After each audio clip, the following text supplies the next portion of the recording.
আপনার পরিবার কি অশান্তি, বিচ্ছেদ, হঠাৎ অসুস্থতায় ভুগছে, কিংবা কালো জাদু, তন্ত্র মন্ত্র, বদ নজর, বন্দিশ এবং বিভিন্ন ধরনের বালা মুসিবত আপনি সহ আপনার পরিবারকে কি ঘিরে ফেলেছে?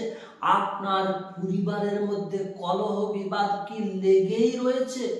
তিনটি আমল যদি আপনি করতে শুরু করে দেন, আল্লাহ পাক রব্বুল আলামিন সমস্ত ধরনের আপনার বালা মুসিবত, বিপদ আপদ, বদনজর, কালো জাদু সমস্ত দিক থেকে আল্লাহ পাক রব্বুল আলামিন আপনাকে হেফাজত করে নেবেন।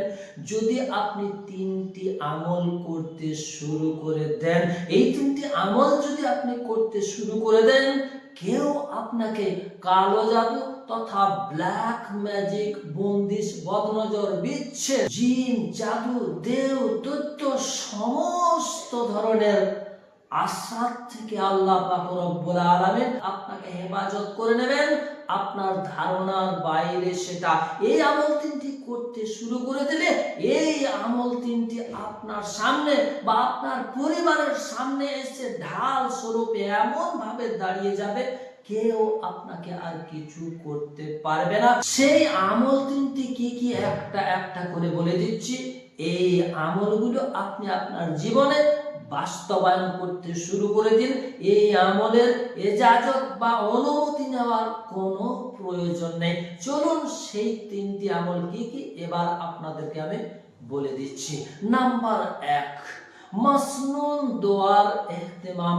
আল্লাহর নবী সাল্লাল্লাহু আলাইহি ওয়াসাল্লাম আমাদেরকে যে ছোট ছোট মাসনুন দোয়াগুলোকে শিখিয়ে দিয়ে গেছেন, অর্থাৎ আমাদের উঠতে, বসতে, খেতে, পড়তে, যেতে যে সমস্ত ছোট ছোট কাজগুলো আমরা করে থাকি, প্রত্যেক কাজের শুরুতে যদি আমরা এই মাসনুন দোয়ার ইহতিমাম করতে আরম্ভ করে দিই। নাম্বার 2, কোরআনের বিশেষ কিছু সূরা বা সেই সূরার একটু একটু অংশ, যেমন 4 কুল সকাল সন্ধ্যায় পাঠ করা, সূরা বাকারার শেষ 2 আয়াত সকাল সন্ধ্যায় পাঠ করা, এবং সূরা বাকারার আরেকটু অংশ যেমন আয়াতুল কুরসি, এটা প্রত্যেক ফরজ নামাজের পরে কমসে কম একবার করে পাঠ করা। এছাড়াও সকাল সন্ধ্যা সূরা তাহা এবং সূরা আবাসা। নাম্বার 3, নিজেকে এবং নিজের পরিবার পরিজন সকলেই যেন সব সময় পবিত্র অবস্থায় থাকে, এবং পারলে আপনি সব সময়ে যদি ওযু অবস্থায় থাকেন।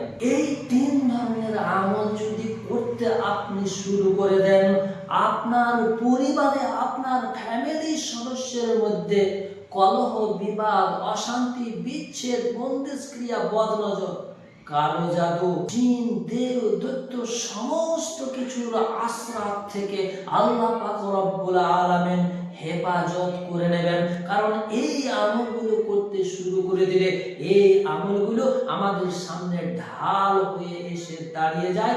তখন কোন শত্রুতাবশত আমাদেরকে জাদু করতে চাইলে, জিন চালান করতে চাইলে, বন্দিশ লাগাতে চাইলে, বদনজর লাগাতে চাইলে সেটা ঢাল স্বরূপ দাঁড়িয়ে যায়, ফলে আমাদের আর কোনো ক্ষতি হয় না।